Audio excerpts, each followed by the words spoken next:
টাঙ্গাইল জেলার বিখ্যাত মেলা নামে পরিচিত বড়কুলোর মেলা, ট্যাংরাখালী মেলা, যেটাই আমরা বলি না কেন, 300 বছরের পুরাতন মেলা।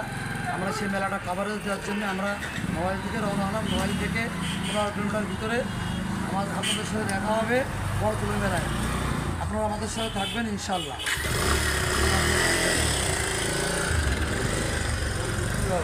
আমি পিছনে বসে আছি মোহাম্মদ রেজাউল হক স্টুডেন্ট লাইব্রেরি, এবং গাড়ি ছুটে চলছে বড়কুলো নড়াইল সদর থেকে দক্ষিণ দিকে। ধন্যবাদ। সেই বড়কুলো এই সেই মহাসড়কের পাশের থেকে নেমেই আমরা সেই মেলায় ঢুকতেছি। দেখা আমার বন্ধু তাপস সাহেব খুলনার থেকে আসছে। শুধু তাপস নয়, অত্র এলাকা প্রতিটা বাড়ি উৎসবের আমেজ বিরাজ করছে।